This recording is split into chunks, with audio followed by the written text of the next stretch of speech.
Good morning, everyone. That's the 2021 Brett Adams for you. And we're not going to be talking about it during this live Q&A, though Brett is back. He just wanted to show. I'm back. I'm behind the camera. This is the 2021 Volvo S90 Recharge. And before we get into this vehicle, real quick, I want to just give a thank you shout out to the, oh my God, the Larson family. I wanted to thank the Larson family. They're our newest MilesPerHr membership.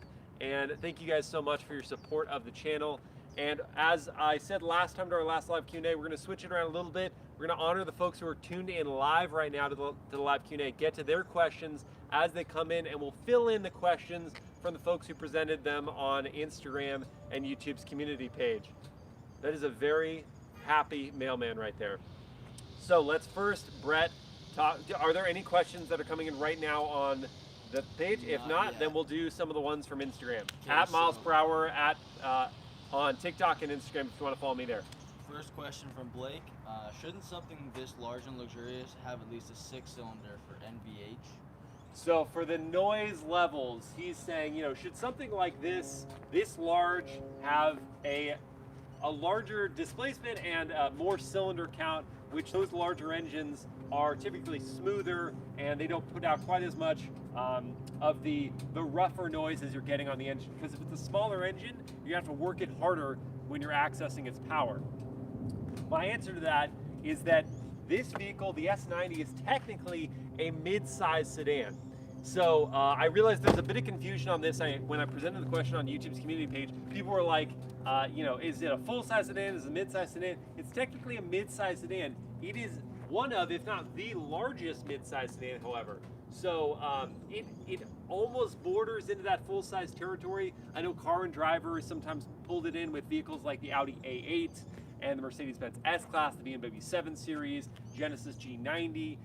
And it almost borders in that because when you get in, and someone else asked about a rear seat tour at some point, when you get into the interior, you're really able to stretch out in this vehicle. But it is technically a mid-size sedan. So it competes more directly, especially the Recharge competes with the BMW 530e. It's the only other plug-in hybrid mid-size luxury sedan.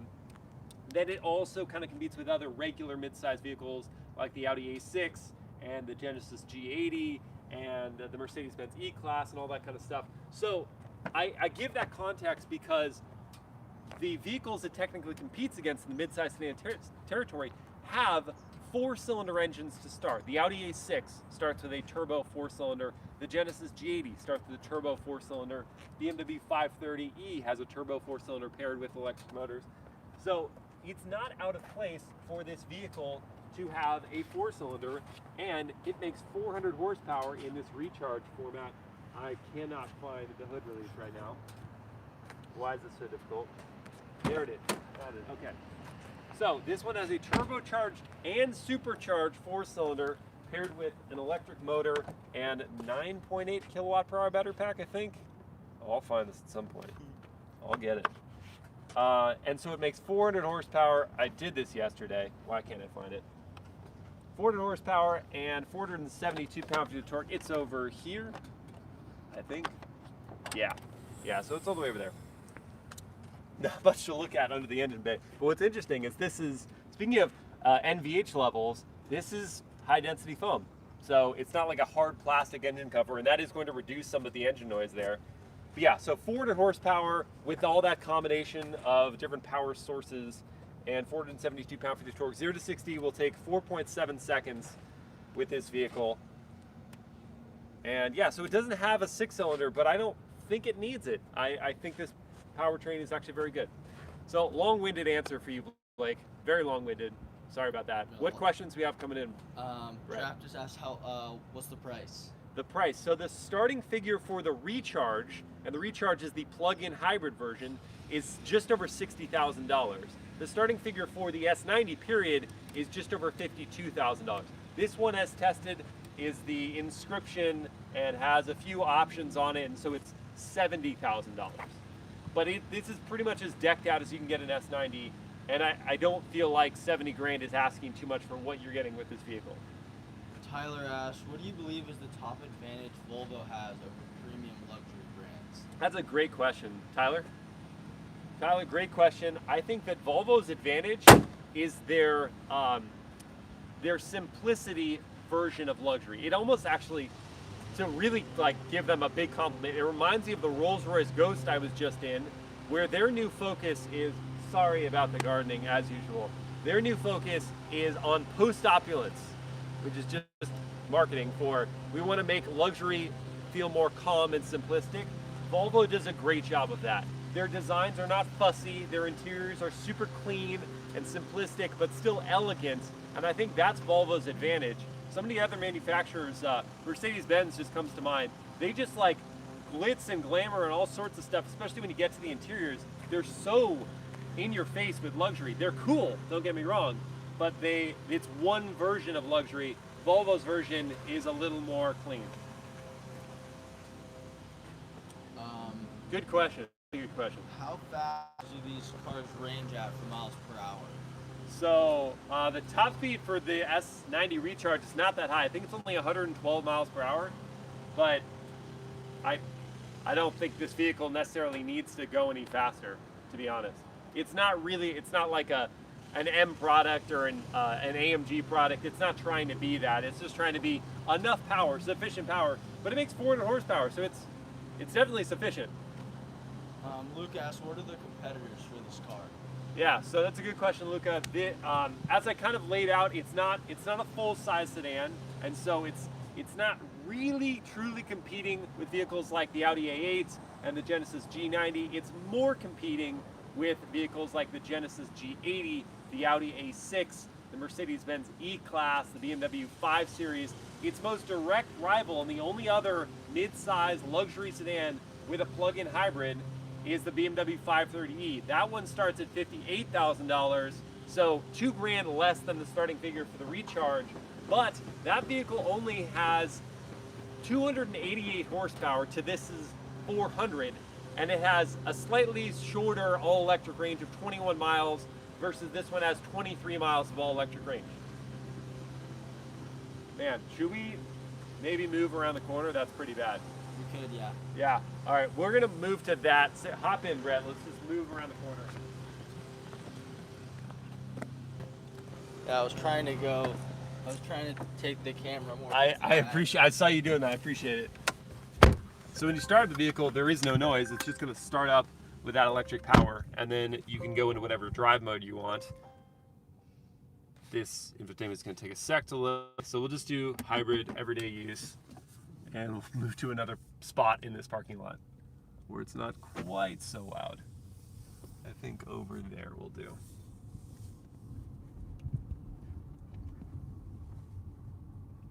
Actually, we can even go around the corner. Lord Meme asks, wow, what does Volvo say about the reliability for this car? What do they say about the reliability? I'm sure they're trumpeting the fact that it's very reliable. I've not heard any particular issues with reliability for the S90. Now, this being the plug-in hybrid, oh no, get someone doing something over there. Let's move to another spot. This being the plug-in hybrid model, there are now more components that you're having to deal with, and reliability is always, as you add more complication, reliability becomes more of a question mark. But I've not heard of any issues with standard S90 reliability, and I imagine that the plug-in hybrid version is going to still be fine. Volvo has pretty decent reliability. No, certainly no worse than the other luxury manufacturers. So hopefully, it's quite enough. Got a little traffic in the background, but that's not a big deal. We will of course do like the drive in a second, but I want to go over the exterior a bit more. So I think we had some. Well, see if there's any YouTube questions. If not, I think Blake at least asked about the exterior design of the S90.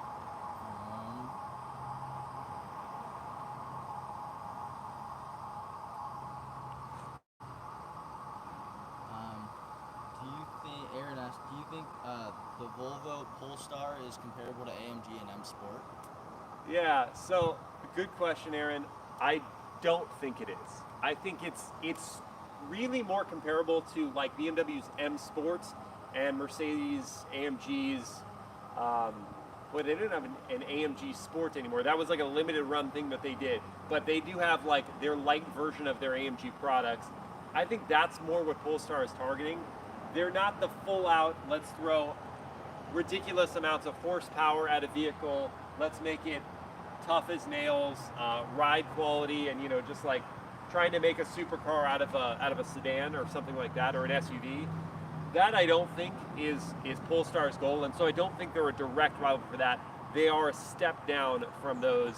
Again, BMW like M Sport, the lightest version of the AMG products, Audi's S line, not their RS line. That's what I think Polestar competes against. Good question though. Msrp, does lane assist and adaptive cruise control come standard? Yes, on this S90, those are standard features, and they're very good on this vehicle. We may have a chance to try them out when we get on the highway. Can this be charged at a Tesla Supercharger, or is it not compatible? No vehicle apart from a Tesla can be charged at a Tesla Supercharger. That is the brilliance and frustration, I suppose, for people who don't have Teslas, of Tesla Supercharger network. That's their biggest asset, in my opinion, is Tesla Supercharger network. You go there, it's super fast charging, and they're just for Tesla vehicles. So no, not just the S90, but no other plug-in hybrid vehicle apart from a Tesla, which they're all electric, they're not plug-in hybrids, but will be able to charge at Tesla Supercharger stations. Tuxedo Black Cat asks, is it easy to drive like a normal car, or is it sensitive? I'm glad you were able to tune in, Tuxedo Black Cat. I know you were saying it's sometimes harder for you to get up. Yes, it's super easy to drive, and the drive modes are definitely helpful in that way. If you want it to feel very much like a standard vehicle, you can put it in its power mode, and it's only going to use the gas engine. And then if you want, it's always going to use the gas engine. If you want a standard hybrid version, there is a hybrid drive mode, and that's going to give interplay between the electric motor and the gas engine to maximize fuel economy. And then there's an all-electric mode, which will limit you to like 78 miles per hour, but is not going to use any gas. But so there's variability to the way that you can drive the vehicle. All of those modes are very easy to use. Harsh asks, can this be charged at Electrify America stations? Yes, it definitely can. And is the self-driving as good as Tesla? That's a good question. I'm going to say no. I've been super impressed when I get to experience Tesla's self-driving features. One, I don't think this version, their ProPilot Assist, has lane change assist, where it'll automatically change a lane for you, whereas Tesla does have that in their system. The only one that really gives Tesla a run for its money right now is GM's Super Cruise, which I have gotten to experience on the new Bolts and in its best version on the new Cadillac Escalade, and it's a great system. I think that's really right there with Tesla. Blake asked, does the Recharge have a different lower front fascia? Yeah, so he's asking about the styling on this one, and I don't believe, as far as I could tell, there is not a different lower fascia for the Recharge. It's just that the S90 got a bit of a styling tweak for the 2021 model year, so they changed up the lower fascia a little bit, but it's not distinct for the Recharge versus the other ones. I think Blake was saying he's not as much of a fan of it. It doesn't really bother me. I think it very much falls in line with Volvo's approach to just keeping things clean and simple. So there's like a chrome bar that runs across the front, and there are no fog lights. These are actually blocked off panels. That may be something that's different on the Recharge, where they block off these panels versus the other models. They leave them open for air to pass through. That I don't know. But the Thor's Hammer headlights and all that's all standard S90s. Cool. Yeah, the Thor's Hammer headlights are a distinct Volvo trait, and they just look so cool, day or night. Tyson wants to see the rear seat tour. Rear seat tour. All right, Tyson, we can show you that. What also do is good to get out of this the noise today. I'm sorry, guys. So this is what I mean about legroom. So I'm 6 feet tall, and that's in my driving position. And just look at how much legroom I have back here. This is not normal mid-size sedan stuff. This is just gobs of legroom. My only critique is that the seats are pressed a little low, so there's not a good sized foot pocket for my feet to go under. They can only go under a few inches, so my knee angle isn't quite as good as it perhaps could be if the seat had a bigger foot pocket. But man, talk about just physical volume. One, I've got headroom, so I'm sitting here and I've got 1/2 inch to 1 inch of headroom here, and we've got this panoramic glass sunroof here. It doesn't go quite as far back as I would like. I wish it came back a bit further back here, but it still brings in tons of light, and you just feel like you can sprawl out here. I've got shoulder room, hip room, all that good stuff. We do have, vehicle is on, so I can turn this on. You've got your third zone of climate control back here, and heated and ventilated rear seats. And those are 2 options. They're not standard features, but that works really well. Oh, and we actually have 4 zones of climate control. My mistake. 4 zones of climate control back here, and then we've got 2 more USB-C ports and a DC socket. There are 2 USB. There's 1 USB-C up there. No wireless smartphone charging on this vehicle. That is one thing that I would have liked to see. They don't have that. The seats are very, very, pardon me, comfortable. And on this one, we've got, it's a package, but this center console thing comes down. At least it's supposed to. Okay, so that doesn't want to come down right now. It's just like, not today, not today. And I don't want to break it, so something's up. But the center console can come down, and you've got some storage in there and cup holders that come out. Yeah, so that's the rear seat door for you. Why is this not coming down? Up. I wasn't pulling it fully. All right, so it's down. Now you've got cup holders that pop out. This, I really love the open pore wood trim. It's genuine wood trim. It looks and feels so great. You got some storage in here. And this is like more the executive's experience. Having this center console come down and have it be a dedicated armrest is good stuff. So I'll ask, how about the wind noises? Is it loud or okay compared to an S-Class? Compared to an S-Class, I mean, so again, that's like this weird gray area where it's not really a full size luxury sedan, so it's not technically competing with an S-Class. It's more the E-Class. But I found that the cabin volume is very good. They're here, I'll show you this. They're dual pane windows. You can see the 2 individual panes of glass there. That really helps keep the cabin volume down. And I think they put an acoustic film on the glass as well. Not for these rear windows, but for the front glass and for the windshield. And so I found the cabin volume to be excellent. To Blake's point about a 4-cylinder though, when you're really working this engine, you hear it a little bit, like it's trying, whereas a 6-cylinder doesn't have to work quite as hard, or an 8-cylinder certainly not as much. But it's not invasive in the cabin. It doesn't disrupt the luxury experience too much. Aaron asked, what are your thoughts on the design?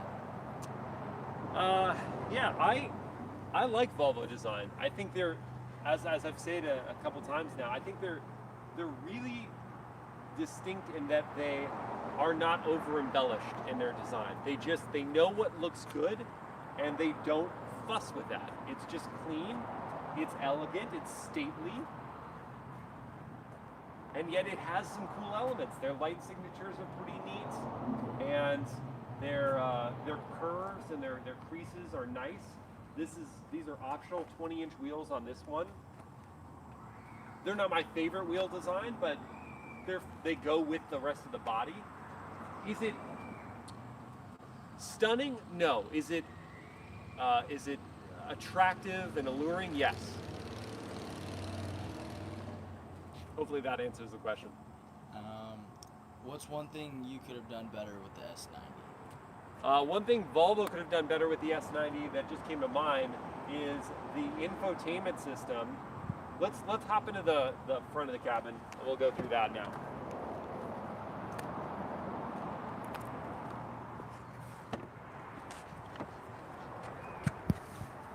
So Volvo's been using a 9-inch touchscreen tablet orientation infotainment for a long time. They continue to update the software, and so it's very responsive at this point and user-friendly, and that's all good. But it's the only way to use this is as a touchscreen, where so many other manufacturers give you the redundancy of a controller somewhere here in the center console area, so that if you're driving along, you don't have to be taking your eyes off the road to go work on the touchscreen. You can just use this to easily navigate the infotainment. without too much distraction. I would have liked to see that here in the S90, at least in their full-size sedan. I realize, you know, real estate here is limited, and they're doing a lot with the engine start-stop is this thing that you crank here, and the drive mode thing is here, neither of which do I enjoy all that much. The drive mode thing, my finger slips off constantly when I'm trying to adjust it, and this one, it's just logical. I would think start right and then off left, but it's start right, off right. I don't know why that just doesn't work for me.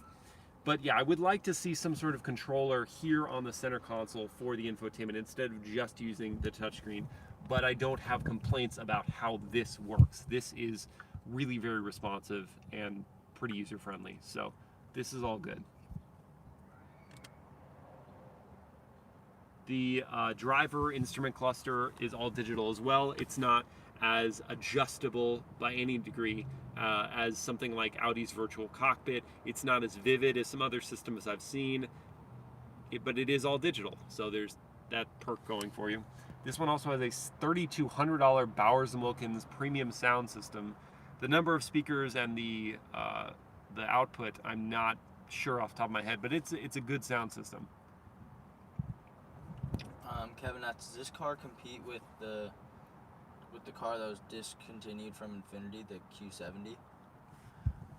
Yeah, this would kind of compete with the Q70. That would, yeah, because the Q70 is another weird one where it wasn't quite a full-size sedan, but it was pretty big for a mid-size, so this would have competed with that. The Recharge specifically, again, only really has one direct rival in the luxury space. It's the BMW 530e, but space-wise, yeah, it would compete with that. Look how nice this open pore wood trim is. I mean, this is really good quality stuff. Did a great job with that. And this interior is, as you can see, there's like the exterior, there's not a whole lot of fussiness. There's not bezels and things all over the place. They just kept it clean with their lines. There's just this one touchscreen infotainment here. You've got a physical volume knob and some physical tuning buttons, and this in here I think could be tweaked and improved a little bit, but this is a crystal gear selector. That's cool. It's pretty clean and nice.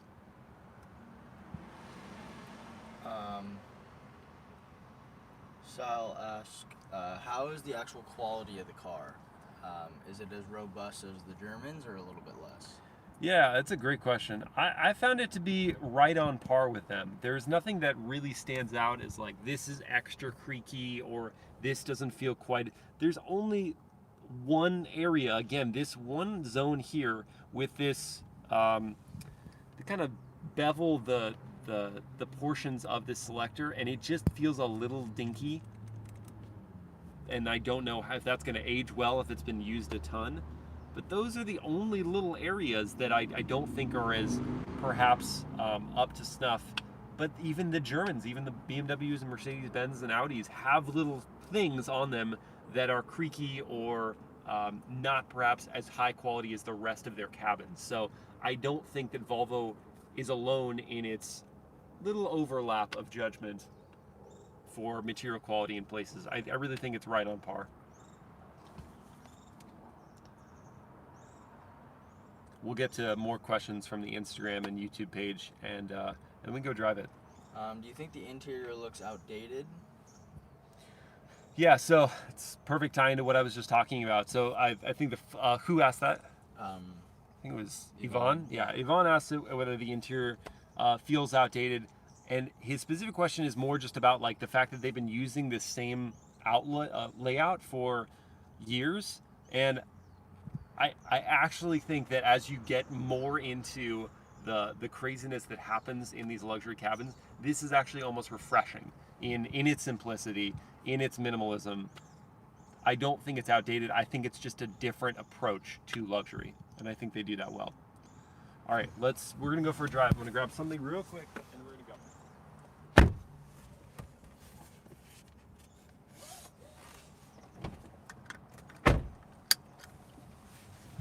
All right, so car is on right now and we can go drive. Now, one interesting thing about the gear selector in this one one, it's crystal, that's neat, but it's set up almost like a dual clutch transmission where you have to go into neutral and then into drive. So you have to click 2 ways, and if I want to go to reverse, I have to do the same thing. Into neutral and then into reverse. So that just takes a little getting used to, but the moment you're familiar with how that works, you don't even think about it. You just click the thing twice.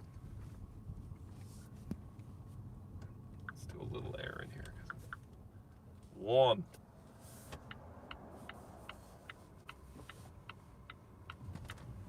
So the drive mode we're starting in is going to be just hybrid everyday use.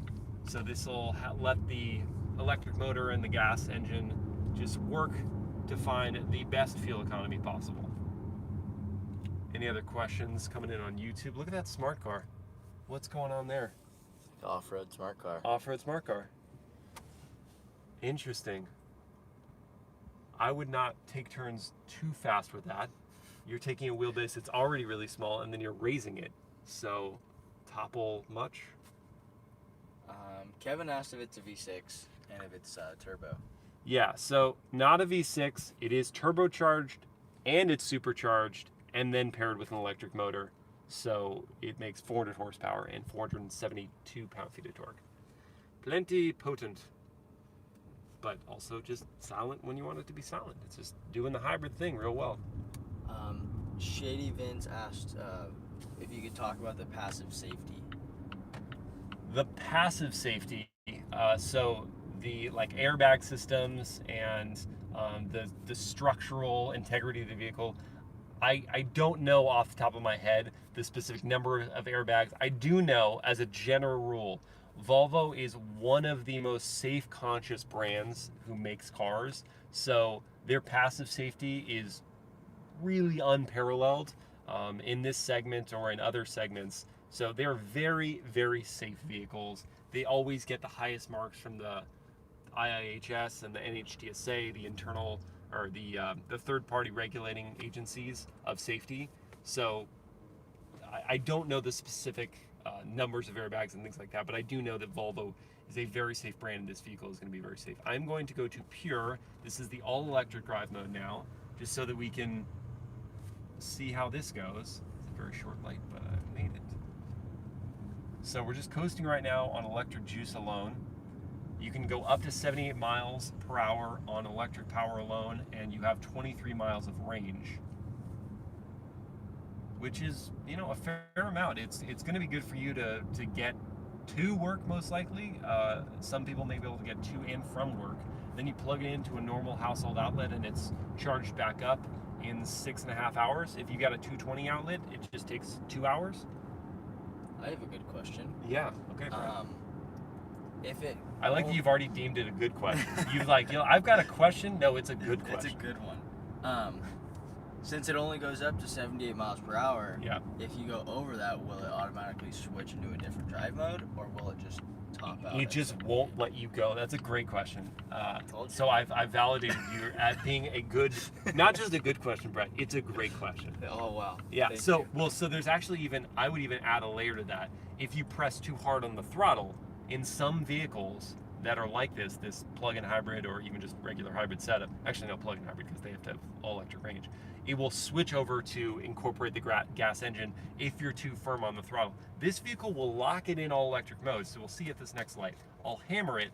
It's not going to be fast, but it won't kick on the gas engine until it completely runs out of juice. And at 78 miles an hour, it will just cap you there at 78 miles an hour. It will not go, oh, you need more, and kick on the gas engine unless you're in the mode that is hybrid or power mode, which always has the gas engine on. So like I said, I'll hammer it at this light, and we'll see. It's not going to be fast, but it won't kick on the gas engine because we're in all electric mode. What do you think about that? Would you I rather lied. have it? Would you rather I have lied. it? The gas engine just went on. Oh. Maybe because I went full throttle, where I've noticed, oh, it just went to hybrid mode. Oh. That's why. So the gas engine or the electric motor was, the battery was depleted before I tried that thing. So I'm sorry, I couldn't actually show you, but you have to take my word for it. It won't actually kick on the gas engine. If you're in pure electric mode and you have enough juice, it won't actually kick it on. So right now there's just not enough juice. Right now, not enough juice, so it just went to hybrid mode, and it gets like, I think 30 combined MPGe in a standard hybrid mode. Why does it feel like it's not getting any cooler in this car right now? Let's just go down a little bit.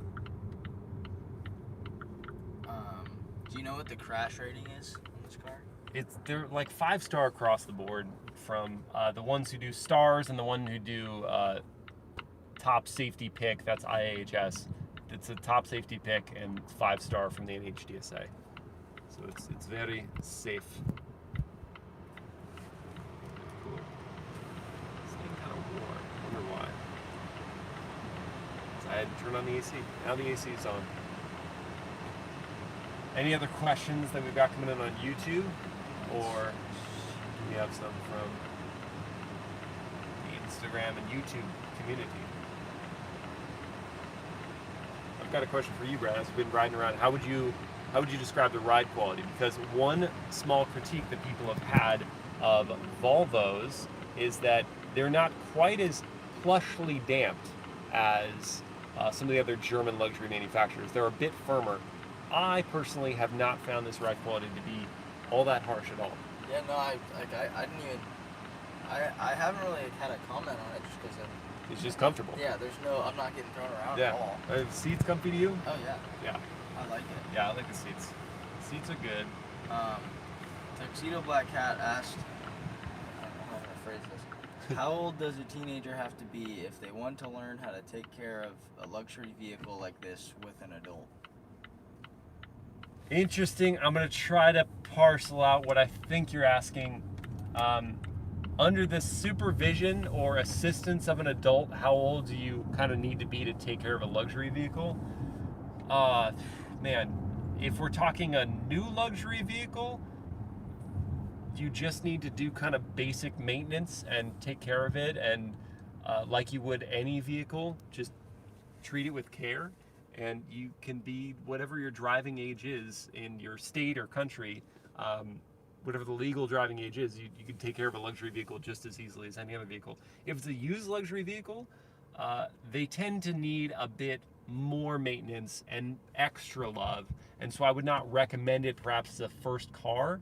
I would say that I would choose something a bit more reliable as a first car, a bit less of a potential headache than a used luxury vehicle, at least a used luxury German vehicle, or even perhaps a Volvo. Because, I mean, if you're talking about a Lexus, it's going to be just like a Toyota, and it's going to be real easy to take care of.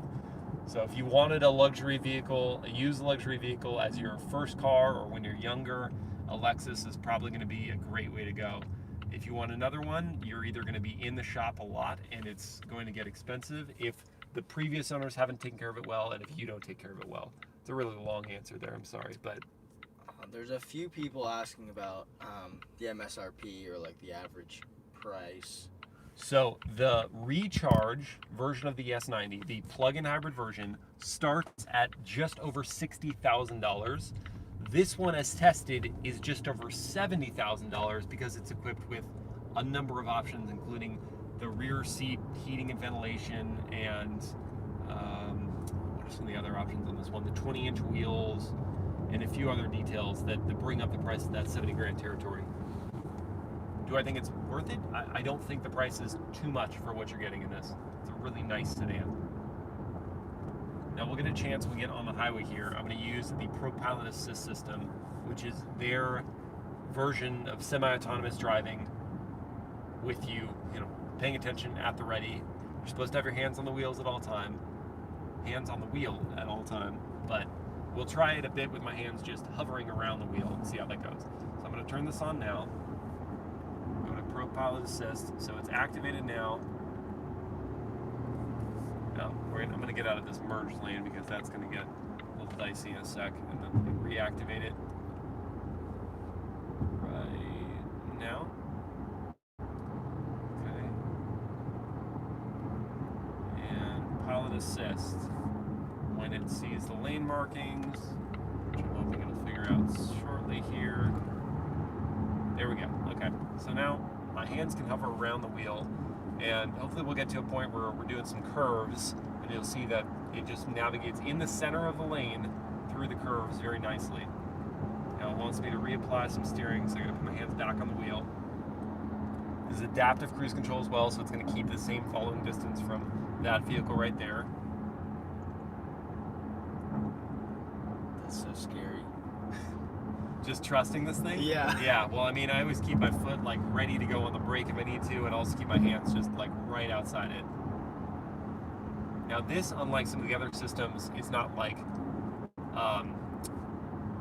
Super Cruise, where if you look away for even like a second or two, it's going to get upset. This one is a little more lenient. It is monitoring my attention level, but that's for a different feature. How does it do that?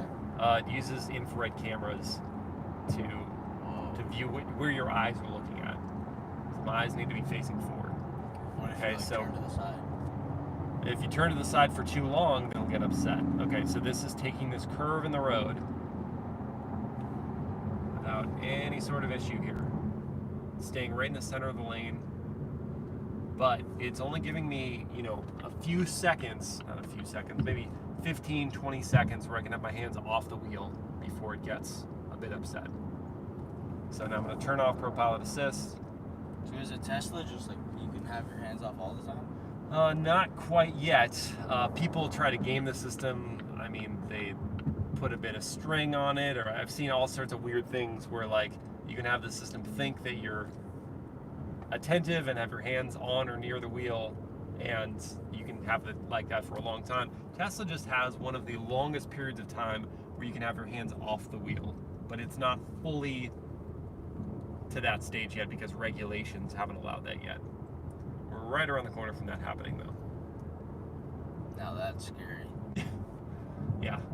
Well, it's more just like what the other cars are going to do. Supposedly, you know, if it's a really good system, then it's going to know what to do in most driving situations. Would I trust it in all driving situations? No. Personally, no. I don't think we're there yet. And because not every other vehicle is dealing with the same semi-autonomous driving, it's the unpredictability factor of a human versus you're trusting a system to navigate that. Kevin asks, what's the cost to insure it and maintenance cost? Good question. It's a brand new vehicle. I'm not sure what the maintenance will be on this brand new S90 Recharge, especially as the Recharge is a new offering for Volvo. So I can't tell you what it's like to maintain. I can probably estimate that the insurance, okay, depends on the state that you're in, depends on the age of the drivers. So it's really difficult to say. It's gonna be a few $1,000s a year for sure. Sparsh asks, what's the name of the sound system? Bowers and Wilkins, and I think it's specifically the Bowers and Wilkins premium sound system. The number of speakers or the output I cannot remember off the top of my head, but that was one of the another one. It's another one of the options, and it's probably the most expensive option at $3,200. Ed Star is back with the $20 Ed, contribution. dude, you're the best, man. I so appreciate it. What can I answer for you, Ed? Is there anything that you're... He was just saying, I would own the S90 T8, but only under warranty. The car is too complex to cover out of pocket.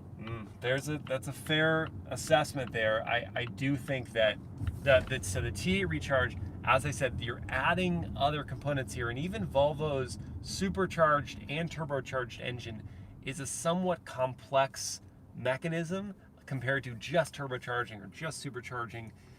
They're doing a lot with it, so you are adding some complication there. I haven't heard of too many issues with their engines thus far. They've only been using this particular powertrain since 2016. There have been a handful of cases where something happened, but it's not like a regular thing where you can expect this engine's gonna have X or Y problem because it's only been around for 5 years. So I can't speak to that specifically, but with the Recharge, you're adding some complexity there.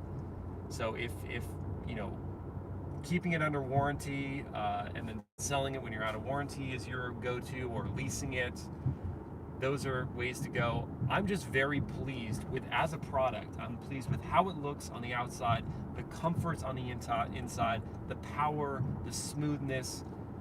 It's just a really nice sedan, and I will go into the power mode now.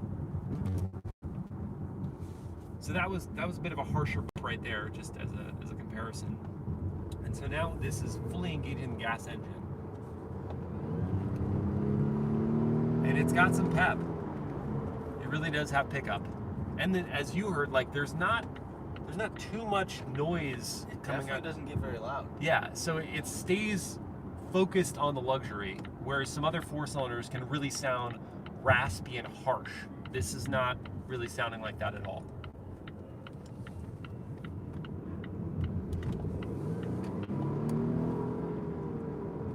Yeah, so pretty peppy. And again, the battery for the electric motor is depleted at this point, so it's not giving me all the juice that it can. But the throttle response is nice. The brakes feel really solid. Nice initial bite. Confidently braking. The steering feel is it's not a sport sedan, so the steering feel is somewhat lacking. This or BMW M5? Oh man, yeah. So it's not really a direct competitor to an M5, but I mean, people cross shop things all the time that aren't direct rivals. So I'll answer your question. It's gonna be the M5 for me, but that's also just because I really enjoy sporty driving dynamics every day. You know, it doesn't always have to be like I'm gonna go hit a canyon road. I just enjoy the exhaust note of that engine. The twin turbo V8 sounds so good, and it's just so lively in a corner. So I would pick an M5. But you know, if you really were a little more focused on just enjoying every daily drive, this is a really pleasant sedan. It's so nice to just cruise in, and having the ability to use just electric power for those 23 miles it's just a nice asset. And just plugging it into your regular household outlet, and overnight you got another 23 miles of all electric range to use. The M5 can't do that, so you're going to be visiting the gas station far more frequently, and the fill-ups are going to be more expensive in that one.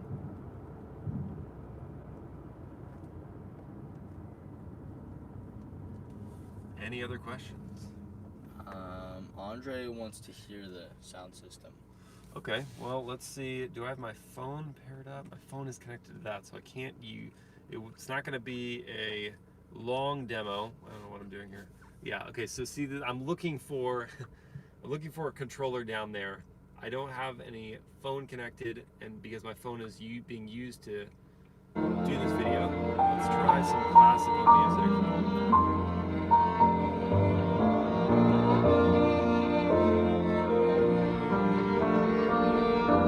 I feel like I'm listening to Beethoven. Yeah, I know, right? Okay, so there is a way to tune the sound system specifically, and I think that's in settings, which is in here, and sound. You can have the balance at different levels. You can center it in one part of the car or the other. Tones, different tones. Bass higher, the subwoofer higher. So there's some tuning of the sound system that you can do in there. But we're just gonna do classical. This feels right for the Volvo. Right? Documentary Disneyland. No, right? It's a really good comparison.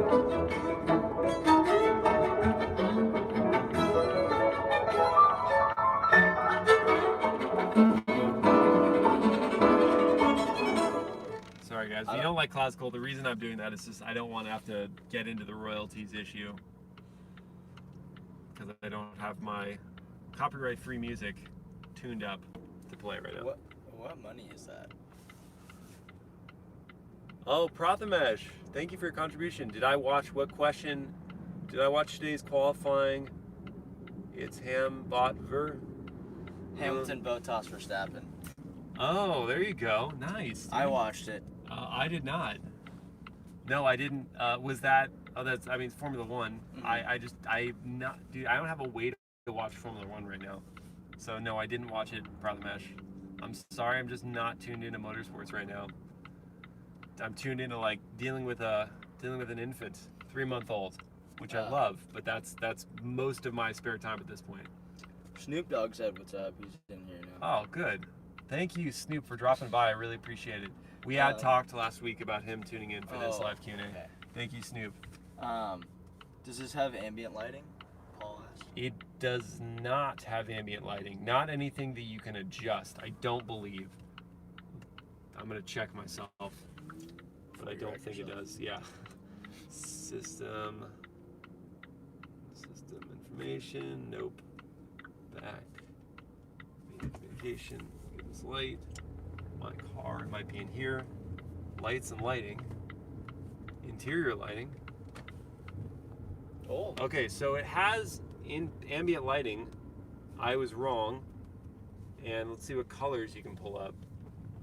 You can just have one of these 7 colors for your ambient lighting. But I was wrong. It does have ambient lighting. Apologies for the misinformation, but you know what? Now we've got the correct information. Let's see how it turns around.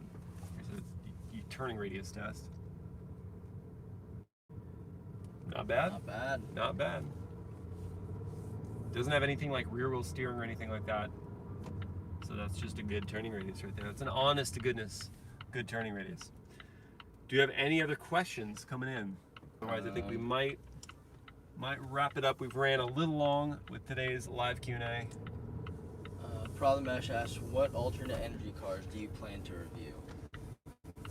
Oh boy, I'm talking right now with Volkswagen about getting their ID4. I'm talking with Polestar about looking at their Polestar 2. Other ones that I'm thinking of, let's see, what else? Tesla Roadster. Yeah, that one's right on the docket, along with a Cybertruck. Yeah. The problem with Tesla guys getting their vehicles is that they don't actually have a public relations wing to what they do. So I would have to just get a loan of a vehicle as like a test drive. And that's fine, but there's only so many times you can do that before Tesla gets upset. So I will get some other Tesla vehicles at some point, but I'm gonna give it a breathing space because I had the Model X not too long ago. And with that, guys, I think we're probably gonna wrap up this live Q&A. Thank you so much for tuning in and asking all your questions. And we've got, if you haven't watched, I think the Audi S6, not a direct rival to this one, though it could be cross-shopped. The POV drive and the walk-around are up for that right now. And tomorrow, just gonna give you a little preview, we got a Cadillac CT5 POV drive coming up tomorrow. Was that? Yeah, a little Urus. The Urus is behind us. Cool. We in Newport, so we occasionally have very expensive cars just floating around us. Actually, it's all the time. All right, guys. Thank you so much for watching. I will see you again next week.